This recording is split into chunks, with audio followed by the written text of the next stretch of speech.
क्या आप जवाब देते श्री चंद्रशेखर जी, श्री आपने उनके साथ कोई गलत काम नहीं किया? चंद्रशेखर जी, धन्यवाद। श्री चंद्रशेखर, बैठिए बैठिए, बेनीवाल जी बैठिए बैठिए। धन्यवाद, बैठिए। धन्यवाद सभापति जी। ये किसी ने आपको पर्ची भेजी है।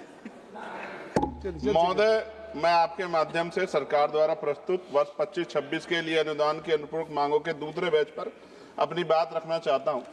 महोदय, मैं कोशिश ये करता हूं कि विषय से हटूं ना, लेकिन क्योंकि गैस सिलेंडर की समस्या इस समय बहुत बड़ी है, मैं वित्त मंत्री जी का ध्यान आकर्षित करूंगा कि लोग लाइनों में लगे और आपसे बहुत उम्मीद कर रहे हैं कि भाई उनकी समस्या दूर हो जाए। मैं कहना चाहता हूं कि सरकार केवल खर्च को मंजूर देने की संस्था नहीं है, बल्कि जनता के धन की संरक्षक संस्था है। इसलिए जब सरकार अतिरिक्त खर्च की मांग करती है तो संसद का दायित्व बनता है कि वह उसकी पूरी समीक्षा करे। सरकार द्वारा इस दूसरे बैच में लगभग 2.81 लाख करोड़ रुपए के अतिरिक्त व्यय की मंजूरी मांग रही है, जिसमें लगभग 2.01 लाख करोड़ रुपए वास्तविक अतिरिक्त नगद व्यय। यह बहुत बड़ी राशि है और इसलिए यह जरूरी है कि हम ये देखें कि पैसा किसके हित में और किस दिशा में खर्च किया जा रहा है। महोदय, जब फरवरी में पूरा बजट पेश किया गया था तो इतने कम समय में इतनी बड़ी अतिरिक्त राशि की आवश्यकता क्यों पड़ गई है? यदि बार बार इतनी बड़ी अनुपूरक मांगे आती हैं तो इसका मतलब है कि बजट अनुमान और वित्तीय योजना में गंभीर कमी है। देश की जनता चाहती है कि उसका पैसा सोच समझकर और योजनाबद्ध तरीके से खर्च। महोदय, इस अनुपूरक बजट में उर्वरक सब्सिडी के लिए लगभग 15,000 करोड़ का अतिरिक्त प्रावधान किया गया। किसान पहले ही महंगी खाद, महंगे बीज और महंगे डीजल की समस्या जूझ रहा है। सरकार को स्पष्ट करना चाहिए कि उसकी नीतियां किसानों को राहत देने के लिए या केवल आंकड़ों को संतुलित करने के लिए। महोदय, मैं विशेष रूप से सदन के माध्यम से अनुसूचित जाति, अनुसूचित जनजाति, अन्य पिछड़ा वर्ग के सवाल को उठाना चाहता हूं। भारत का संविधान हमें सिखाता है कि विकास तभी सार्थक होगा जब समाज के सबसे कमजोर व्यक्ति को उसका लाभ पहुंचे, लेकिन वास्तविकता यह है कि अभी आज भी दलितों के साथ सामाजिक भेदभाव का उनको सामना करना पड़ता है। आदिवासी क्षेत्रों में विकास की गति बहुत धीमी है। ओबीसी समाज को शिक्षा और रोजगार में पर्याप्त अवसर नहीं मिले, इसलिए मैं सरकार से कुछ स्पष्ट मांगे सदन के माध्यम रखना चाहता हूं। मैं सरकार से मांग करता हूं कि अनुसूचित जाति और अनुसूचित जनजाति के लिए SC, ST और TSP का बजट प्रावधान है, उन्हें वास्तविक आबादी के अनुपात में बढ़ाया जाए और यह सुनिश्चित किया जाए कि वे राशि किसी अन्य मद में ट्रांसफर ना हो। दूसरा, देश के दलित, आदिवासी और पिछड़े वर्ग के युवाओं के लिए विशेष छात्रवृत्ति और कौशल विकास कार्यक्रम चलाए जाएं ताकि उन्हें शिक्षा और रोजगार के बेहतर अवसर मिल सके। साथ साथ सरकारी नौकरियों में आरक्षण में जो रिक्त पद हैं उनको तुरंत भरा जाए। देश में लाखों पद ऐसे हैं जो वर्षों से खाली पड़े हैं।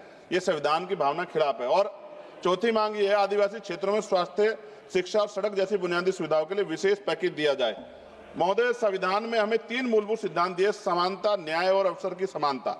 बाबा साहब डॉक्टर भीमराव अंबेडकर ने संविधान बनाते समय स्पष्ट किया था कि भारत का लोकतंत्र तब मजबूत होगा जब समाज के कमजोर वर्गों के साथ न्याय होगा। इसलिए सरकार का दायित्व है कि वे संविधान की भावना के अनुसार नीति और बजट बनाएं। प्रमोशन में रिजर्वेशन SC, ST, OBC को नहीं मिल रहा है।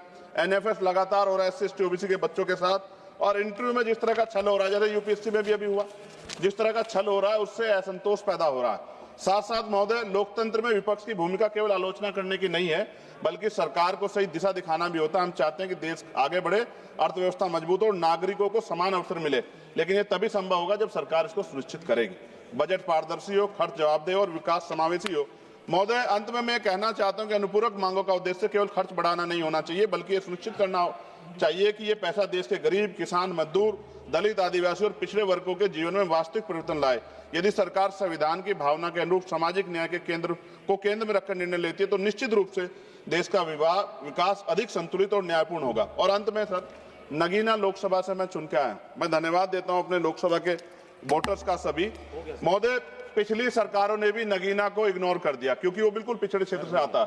और अंत में एक आखिरी वो कर रहा हूं सर, और ये सरकार भी सर नगीना से दोहरा व्यवहार कर रही है।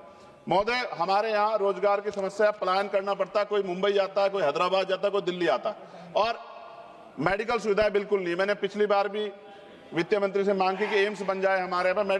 अपने जो स्वास्थ्य मंत्री उनसे मांग के सर विस्तार में कभी अगर जाके देखें, मैं आग्रह करूंगा, निमंत्रण भी दे रहा हूं कि आप कभी आइए नगीना, आपको देख के ऐसा लगेगा कि उससे इतना बड़ा छल हुआ कि वहां की जनता को जानवर माना गया। इसलिए मैं आपसे वहां का प्रतिनिधि होते के नाते कहना चाहता हूं कि वहां अगर आदमी, चेयरमैन सर, अगर आदमी बीमार हो जाए, उसको इमरजेंसी पड़ जाए तो इतना हॉस्पिटल जाएगा, इतना मर जाता है, लोग तड़पते हैं। इसलिए मैं आपसे आग्रह कर रहा हूं। और मैडम, ये मेरा नहीं है, अपना नहीं है, ये हमें तो यहाँ एम्स में मिल जाएगा, लेकिन आपकी उनको बात आगे इलाज से- मिले, इसलिए आपसे कह रहा हूँ कि धन्यवाद। नगीना के लोगों के बारे सोचा जाए, वहाँ रोजगार की व्यवस्था हो जाए, उद्योग क्षेत्र लग जाए, तो लोगों वहाँ के बच्चों को रोजगार मिलेगा और वो आपको धन्यवाद देंगे। धन्यवाद सर, जय भीम, जय भारत। सभा की कार्रवाई शुक्रवार 13 मार्च 2026 को प्रातः 11 बजे तक के लिए स्थगित किया जाता है। Thank you.